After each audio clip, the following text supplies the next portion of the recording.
Dalam sebuah dialog di Praha tahun 2018, Steve Bannon menceritakan bagaimana Trump menjadi POTUS, President of the United States. Dialog ini biasa saja bagi sebagian orang, tapi bagi saya, penggemar geoekonomi dan geopolitik, saya menarik stabilo warna merah atas sebuah kalimat, kami menyamakan level playing field sehingga kami menang.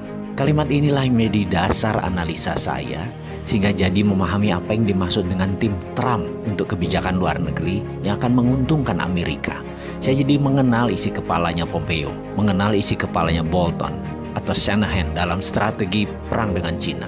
Kesimpulan, Amerika versus Cina saat ini bukan perang dagang, tapi perang ideologi. Menurut pengamat intelijen ekonomi, A.V. Temames yang berdomisili di London, hal inilah yang membuat banyak para analis salah baca, terutama analis ekonomi. Dikira Cina dan Amerika itu perang dagang biasa, perang ekonomi, hanya karena merasa sepertinya Amerika kalah dengan impor Cina yang besar masuk ke Amerika sehingga pasang tarif masuk tinggi agar barang di Cina itu mahal. Negara Amerika untung dari tarif pajak masuknya barang Cina yang ditinggikan dan juga imbas produk hasil manufaktur di Amerika jadi bisa berjualan karena harga mereka kompetitif itu di dalam Amerika.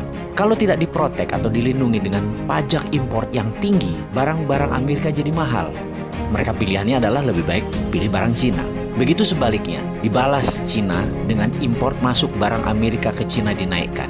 Ternyata bukan itu. Ini perang bahkan lebih dalam lagi, yaitu perang ideologi. Kalau sudah perang ideologi, by all means atau berapapun harganya, pasti ditebus. Cina dan Amerika kan habis-habisan perang. Lalu bagaimana dengan Indonesia? Ada baiknya Indonesia membangun platform sendiri tentang teknologi. Karena begitu kedua negara ini berperang lebih dalam, Indonesia jangan-jangan tidak berkutik. Karena keduanya, negara Cina dan Amerika, Indonesia bergantung pada teknologi kedua negara tersebut. Jadi kita meniru apa yang dilakukan Cina 5 tahun terakhir, yaitu membangun swasta dengan perlindungan ketat atau protection. Misalnya, rem-rem itu dilindungi oleh pemerintah Cina. Facebook tidak boleh masuk Cina sampai rem-rem menguasai 80% pasar di Cina. Didi Switching, online transportation. Setelah menguasai 80% pasar Cina, Uber baru boleh masuk.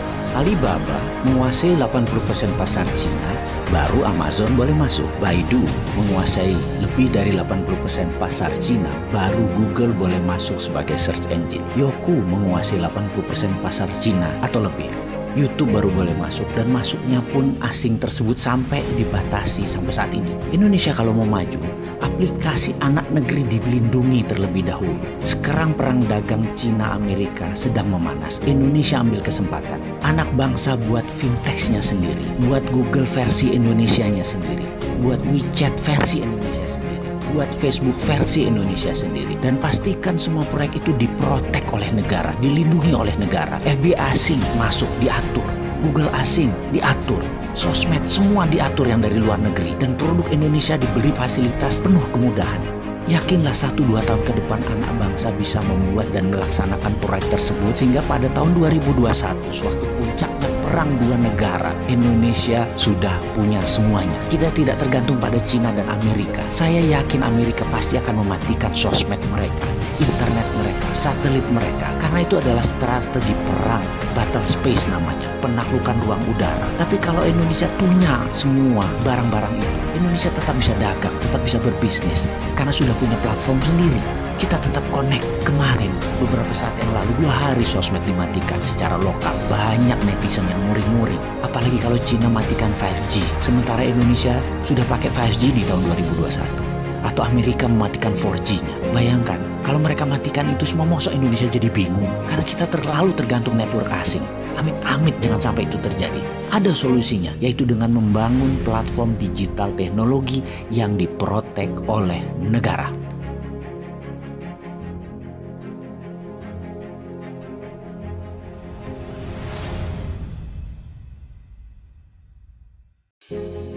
Dalam sebuah dialog di Praha tahun 2018, Steve Bannon menceritakan bagaimana Trump menjadi POTUS, President of the United States. Dialog ini biasa saja bagi sebagian orang, tapi bagi saya, penggemar geoekonomi dan geopolitik, saya menarik stabilo warna merah atas sebuah kalimat, kami menyamakan level playing field sehingga kami menang.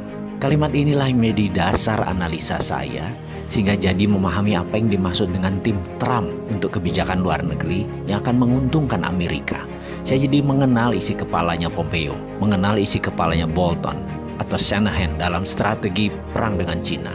Kesimpulan, Amerika versus Cina saat ini bukan perang dagang, tapi perang ideologi. Menurut pengamat intelijen ekonomi, A.V. Temames yang berdomisili di London, hal inilah yang membuat banyak para analis salah baca, terutama analis ekonomi. Dikira Cina dan Amerika itu perang dagang biasa, perang ekonomi, hanya karena merasa sepertinya Amerika kalah dengan impor Cina yang besar masuk ke Amerika sehingga pasang tarif masuk tinggi agar barang di Cina itu mahal. Negara Amerika untung dari tarif pajak masuknya barang Cina yang ditinggikan dan juga imbas produk hasil manufaktur di Amerika jadi bisa berjualan karena harga mereka kompetitif itu di dalam Amerika.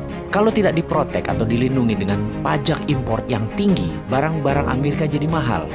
Mereka pilihannya adalah lebih baik pilih barang Cina. Begitu sebaliknya, dibalas Cina dengan impor masuk barang Amerika ke Cina dinaikkan. Ternyata bukan itu. Ini perang bahkan lebih dalam lagi, yaitu perang ideologi. Kalau sudah perang ideologi, by all means atau berapapun harganya, pasti ditebus. Cina dan Amerika kan habis-habisan perang. Lalu bagaimana dengan Indonesia? Ada baiknya Indonesia membangun platform sendiri tentang teknologi. Karena begitu kedua negara ini berperang lebih dalam, Indonesia jangan-jangan tidak berkutik. Karena keduanya, negara Cina dan Amerika, Indonesia bergantung pada teknologi kedua negara tersebut. Jadi kita meniru apa yang dilakukan Cina 5 tahun terakhir, yaitu membangun swasta dengan perlindungan ketat atau protection. Misalnya, rem-rem itu dilindungi oleh pemerintah Cina. Facebook tidak boleh masuk Cina sampai rem-rem menguasai 80% pasar di Cina. Didi Xuqing, online transportation. Setelah menguasai 80% pasar Cina, Uber baru boleh masuk. Alibaba menguasai 80% pasar Cina, baru Amazon boleh masuk. Baidu menguasai lebih dari 80% pasar Cina, baru Google boleh masuk sebagai search engine. Youku menguasai 80% pasar Cina atau lebih. YouTube baru boleh masuk, dan masuknya pun asing tersebut sampai dibatasi sampai saat ini. Indonesia kalau mau maju, aplikasi anak negeri dilindungi terlebih dahulu. Sekarang perang dagang Cina Amerika sedang memanas. Indonesia ambil kesempatan. Anak bangsa buat fintechnya sendiri, buat Google versi Indonesianya sendiri, buat WeChat versi Indonesia sendiri, buat Facebook versi Indonesia sendiri, dan pastikan semua proyek itu diprotek oleh negara, dilindungi oleh negara. FBI asing masuk diatur, Google asing diatur, sosmed semua diatur yang dari luar negeri, dan produk Indonesia diberi fasilitas penuh kemudahan.